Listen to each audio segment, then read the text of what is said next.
नमस्कार। आज हम लोग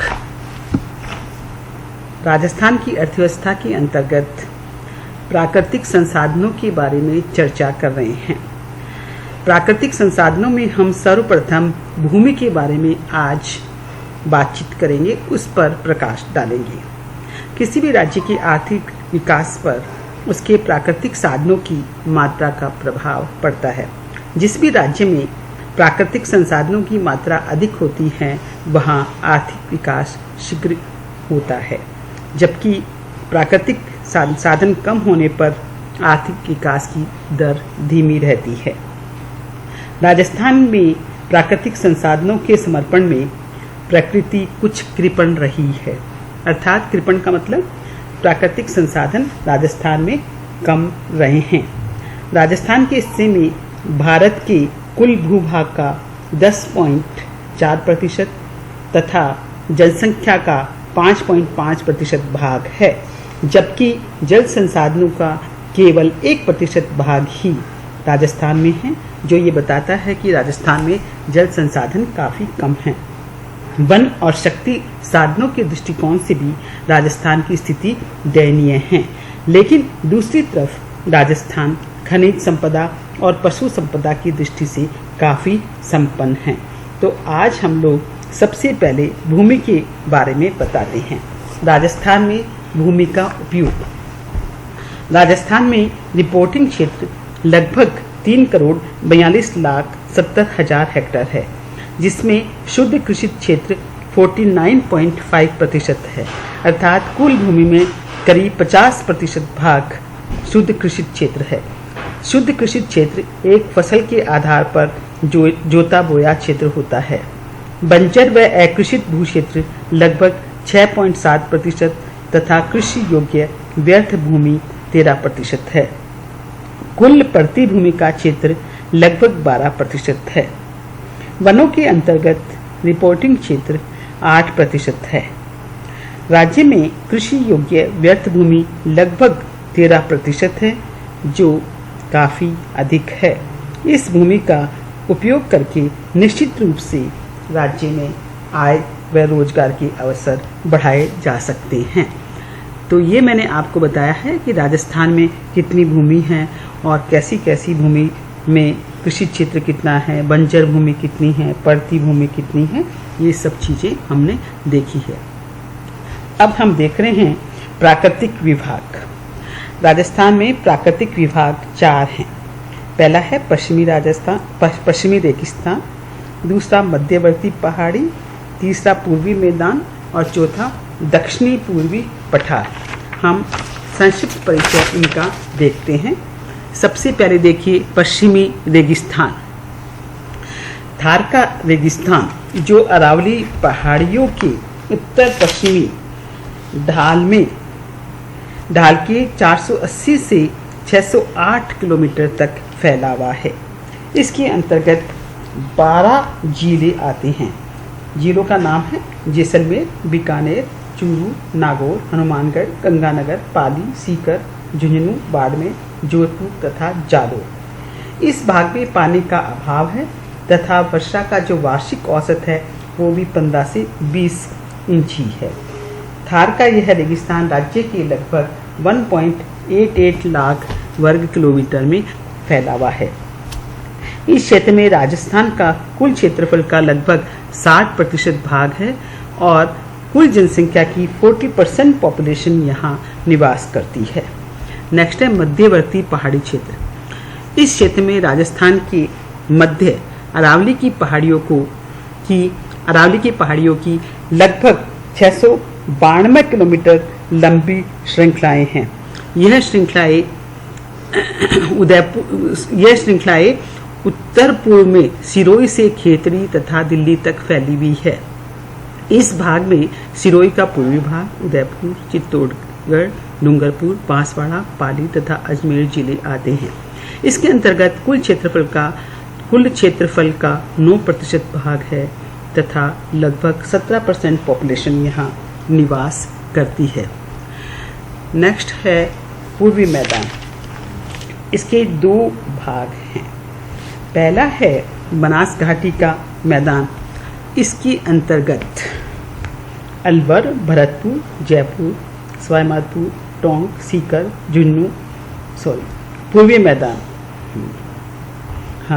झुंझुनू, दौसा, धौलपुर, पश्चिमी चित्तौड़ तथा भीलवाड़ा जिले के भाग, ये सब पूर्वी मैदान के अंतर्गत आते हैं।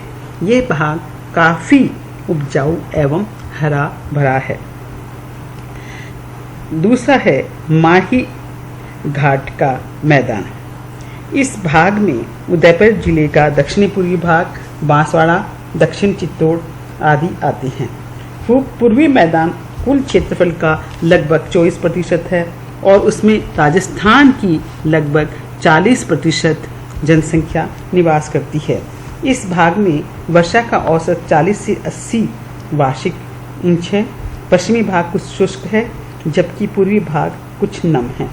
इस भाग की मुख्य फसलें हैं गेहूँ, जौ, चना, गन्ना, कपास तथा तिलहन। नेक्स्ट है दक्षिणी पूर्वी पठारी भाग। यह मेवाड़ के मैदानी भाग के पूर्व में दक्षिण के पठार का ही विस्तार है, जो हाड़ौती या मालवा के नाम से भी प्रसिद्ध है। इसके अंतर्गत हम कोटा, बारा, बूंदी और झालावाड़ जिलों के अतिरिक्त चित्तौड़ का भी कुछ भाग शामिल करते हैं।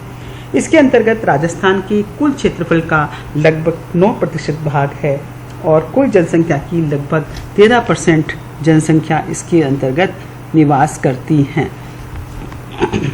इसकी मिट्टी काली, जलोढ़ तथा लाल है। इस क्षेत्र की मुख्य नदियां हैं चंबल, पार्वती, काली सिंध आदि और मुख्य फसल है चावल, गन्ना, गेहूं, मूंगफली तथा तिलहन। अब हम लोग देख रहे हैं राजस्थान की मिट्टियाँ। राजस्थान एक कृषि प्रधान राज्य होने के कारण यहाँ भूमि का जो महत्व बहुत अधिक महत्वपूर्ण है। 1999-2000 की भूलोके के अनुसार कुल भूमि का क्षेत्रफल कितना है? 3.42 करोड़ हेक्टेयर है। इस भूमि का केवल मैंने बताया था 45.3% भाग है वो ही कृषि योग्य है। 25.8 लाख हेक्टेयर में वन है और करीब 60.3 लाख हेक्टेयर भूमि कृषि के लिए अप्राप्य है। केवल 155.1 लाख हेक्टेयर भूमि में ही खेती की जाती है और कुल बोया गया क्षेत्र 192.9 लाख हेक्टेयर है।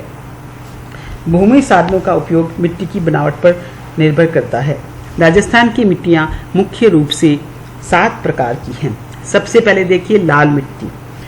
इस मिट्टी में लोहा, चूना तथा पोटाश अत्यधिक मात्रा में पाया जाता है और ये सामान्य रूप से उपजाऊ भूमि होती है, लेकिन इसमें नाइट्रोजन, फास्फोरस और ह्यूमस का अभाव पाया जाता है। ये जो मिट्टी है वो अजमेर, किशनगढ़, उदयपुर, डूंगरपुर, बांसवाड़ा आदि क्षेत्र में पाई जाती है और इस मिट्टी में मुख्य रूप से गेहूँ, मक्का, मूंगफली और कपास उत्पादित किया जाता है। दूसरा देखिए काली मिट्टी, ब्लैक सॉइल। काले रंग की होने की वजह से इसे काली मिट्टी कहा जाता है। इसमें पोटाश और चूने की मात्रा तो पाई जाती है, लेकिन फास्फोरस, एसिड और ह्यूमस की कमी रहती है। यह मिट्टी कपास और गन्ने के लिए अप्रोप्रिएट है, उपयुक्त है। यह मिट्टी भी राजस्थान के कोटा, झालावाड़, बूंदी, बांसवाड़ा, डूंगरपुर और चित्तौड़ में पाई जाती है। नेक्स्ट है भूरी मिट्टी। यह मिट्टी चूँकि भूरे रंग की होती है, ब्राउन सॉइल कहा जाता है। इसमें चूना, नाइट्रोजन तथा ह्यूमस का अभाव होने से मिट्टी उपजाऊ कम होती है। इसमें मुख्य फसलें बोई जाती है ज्वार, बाजरा और मूंगफली और यह मिट्टी पाई जाती है सिरोही, सीकर, पाली और झुंझुनू जिलों में। नेक्स्ट है कच्छारी मिट्टी, एलुवियल सॉइल। इसे दोमट मिट्टी भी कहा जाता है और ये सर्वाधिक उपजाऊ मिट्टी होती है। इसमें पोटास और फास्फोरस तो पर्याप्त मात्रा में पाए जाते हैं, लेकिन नाइट्रोजन का अभाव होता है जिसे खाद देकर दूर किया जा सकता है। ये मिट्टी जयपुर, भरतपुर, अलवर, श्री गंगानगर, कोटा, टोंक, चित्तौड़, भीलवाड़ा और बूंदी में पाई जाती है और यहाँ पर मुख्य रूप से गेहूँ, कपास, गन्ना और जौ आदि उत्पादित किए जाते हैं। नेक्स्ट है लाल पीली मिट्टी। इस मिट्टी में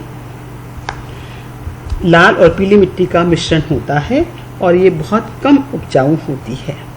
यह मिट्टी अजमेर, सवाई माधोपुर, भीलवाड़ा, उदयपुर और सिरोही के कुछ भागों में पाई जाती है। इसके अंतर्गत मुख्य रूप से मूंगफली, ज्वार और बाजरा बोया जाता है। नेक्स्ट है मिश्रित लाल काली मिट्टी। यह मिश्रित लाल काली मिट्टी अपेक्षाकृत उपजाऊ होती है। इसमें प्राय सभी प्रकार की फसलें बोई जाती है। यह मिट्टी मुख्य रूप से भीलवाड़ा, चित्तौड़, उदयपुर, डूंगरपुर और बांसवाड़ा में पाई जाती है। नेक्स्ट है रेतीली मिट्टी, डेजर्ट सॉइल। यह मिट्टी राजस्थान की रेगिस्तानी स्थलों में पाई जाती है। यह मिट्टी बीकानेर, जोधपुर, जैसलमेर, बाड़मेर, चूरू, नागौर, सीकर, झुंझुनू तथा जयपुर के उत्तर पश्चिम भाग में पाई जाती है। इस मिट्टी में लवण की मात्रा अत्यधिक होती है और उपजाऊ शक्ति कम होती है। इस मिट्टी में मुख्य रूप से बाजरा, ज्वार और मोठ की फसलें होती है। जहाँ पर्याप्त सुविधाएं हैं सिंचाई की, वहाँ गन्ना, कपास, गेहूँ और तिलहन की भी खेती होती है।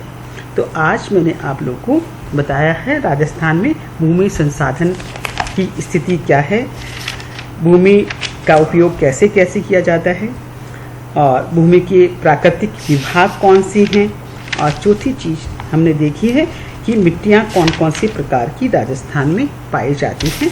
कल हम नेक्स्ट क्लास में राजस्थान में जल स्रोत या जल संसाधनों पर प्रकाश डालेंगे। धन्यवाद।